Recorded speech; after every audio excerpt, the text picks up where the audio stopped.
মুখে মারের কালশিটে দাগটা দেখে মা হাসলেন, বললেন, কিরে, প্রেমিক স্বামী বুঝি গায়েও হাত তোলে? মায়ের আচমকা কথায় আমি থতমত খেলাম। কথাটি বোধগম্য হতেই তাড়াতাড়ি ঘোমটা টেনে গালের দাগটা লুকানোর বৃথা চেষ্টাই যা করলাম।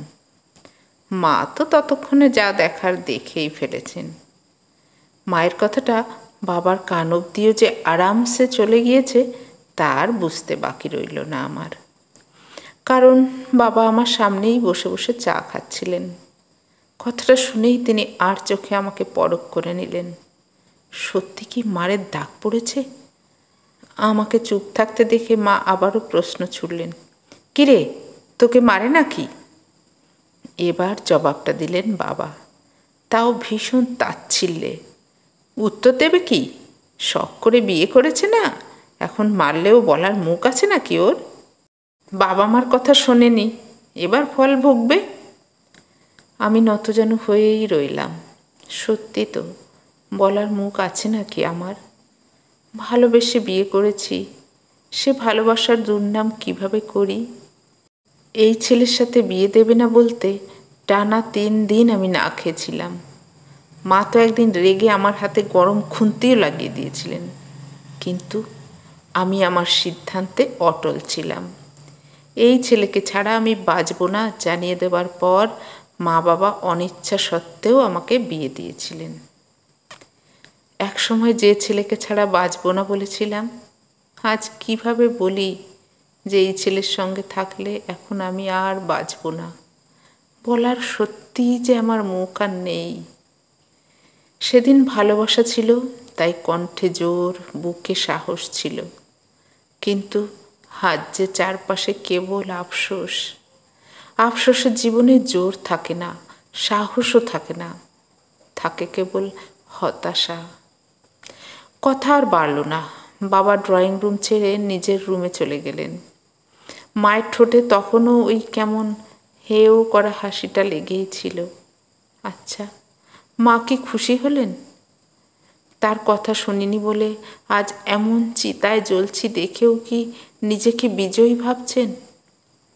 আমার কেন যেন আর সে হাসিটা সহ্য হচ্ছিল না, তাই ছুটতে চলে গেলাম নিজের ঘরে।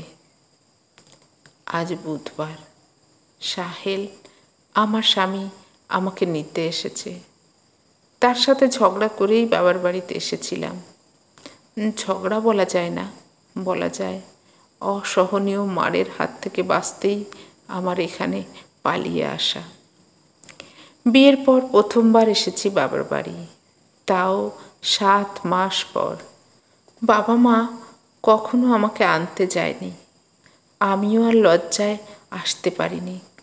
কিন্তু এবার লাজ লজ্জা বিসর্জন দিয়েই এলাম। বাঁচতে হবে বলেই সব বিসর্জন দেওয়া। গত 7 মাসে সাহেল আমার জীবন যেভাবে নরক বানিয়েছে, সে নরক নিয়ে বাঁচা দায়। এমন একটা দিন বাদ নেই যে তার হাতে মার খায়নি।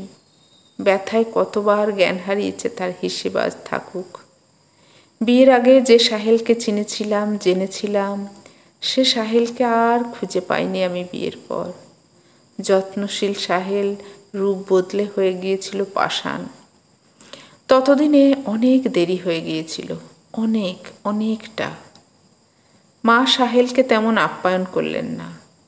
অপছন্দের মেয়ে জামাই বলে নাকি অত্যাচারী মেয়ে জামাই বলে ঠিক বুঝলাম না। সাহেলকে ড্রয়িং রুমে বসিয়ে তিনি আমাকে তৈরি হওয়ার তাড়া যখন দিতে আসলেন, আমি দ্বিতীয়বার সকল লজ্জা ভেঙে মায়ের পা ধরলাম। কত আকুতি মিনতি করে বললাম, মা গো, ও মা, আমায় তোমরা রেখে দাও তোমাদের কাছে। আমাকে সাহেল খুব মারে, আমার সয় না মা, শরীরে সেই মার আমার সয় না। মা গো, আমার ভীষণ যন্ত্রণা হয়, আমাকে রেখে দাও মা। মায়ের মন যেন সাহেলের থেকেও পাষাণ হয়ে গেল। আমাকে মুখ ছামটি দিয়ে বললেন, শখ করে মার বেছে নিয়েছ, এখন সয়ে নাও। আমি আর ভাষা পেলাম না, বললামও না কিছু। মাকে বলতে পারলাম না, মা, আমি যে শখ করে ভালোবাসা বাঁচতে গিয়েছিলাম, ভালোবাসার বাজারে যে ভালোবাসার মোড়কে প্রতারণা বিকায়, আমি বুঝিনি মা, বুঝবো বা কিভাবে? যে বাবা মাকে এত বছর চিনলাম পরম শুভাকাঙ্ক্ষী হিসেবে, সেই মা বাবাকেই যে আজ বড় অচেনা লাগছে। তবে সাহেলেরই বা দোষ কি? কিন্তু বলার হয়ে উঠল না। কত না বলা কথাই তো পড়ে থাকে জীবনের আনাচে কানাচে। এটাও থাক। অবশেষে বাঁচার জায়গা না পেয়ে যখন সাহেলের সাথেই রওনা দিলাম, তখন বাবা বললেন, এবার এসেছো ভালো কথা, পরের বার আর এই বাড়িতে পা দিও না। নেহাত ভদ্রলোক বলে গলা ধাক্কা দিইনি তোমার, এসে পড়েছো বলে ঢুকতে দিয়েছিলাম। আর কখনো এসো না, মরে গেলেও এসো না, এ মুখ আমাদের আর দেখিও না। আমি কিছু বললাম না, বলতে পারলাম না। বাবা কি অভিমান করে বললেন এটা? আমার মারের দাগের চেয়েও অভিমান গাঢ় বুঝি? জানা হলো না আর। ঘর থেকে বেরিয়েই সাহেলের প্রথম চটটা খেলাম, আমার জন্যে শ্বশুরবাড়িতে তাকে অপদস্থ হতে হয়েছে বলে। আমি অন্যবার শব্দ করলেও আজ শব্দ করলাম না। সাহেলকে জড়িয়ে ধরে ফিসফিস করে কেবল বললাম, ভালোবাসি।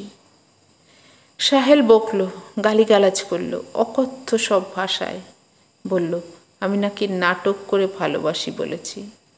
কিন্তু সাহেল ভুল, আমি নাটক জানি না, আমি মন থেকেই বলেছিলাম।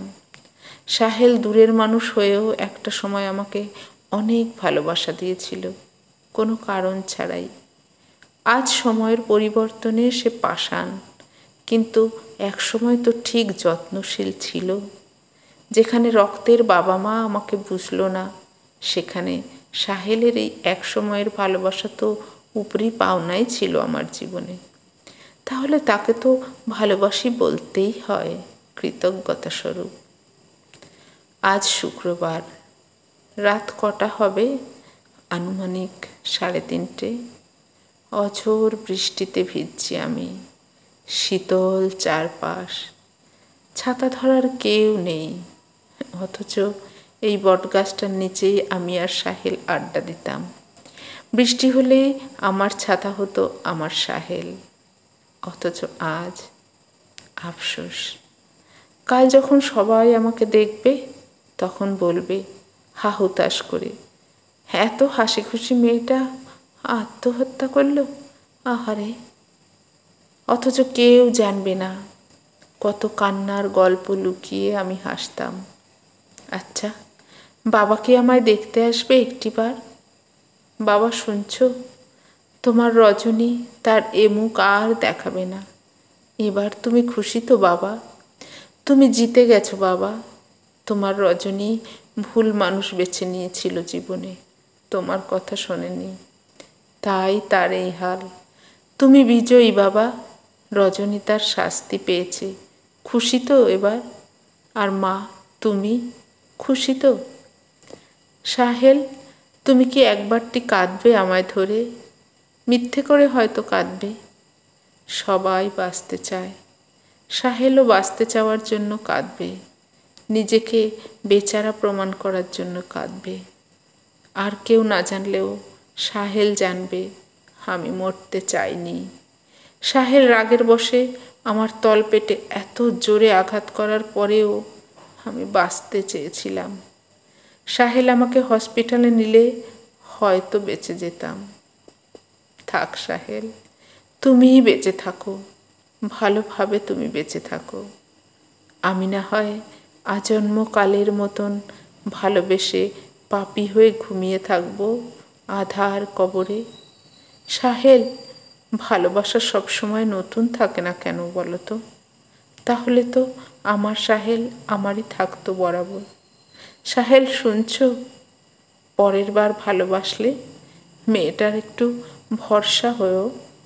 মেয়ের বাবা যেন নিজেকে বিজয়ী ভাবতে না পারে মেয়ের প্রেমিক ভুল মানুষ বলে। মনে থাকবে সাহেল? থাকবে তোমার মনে? থাকবে তো?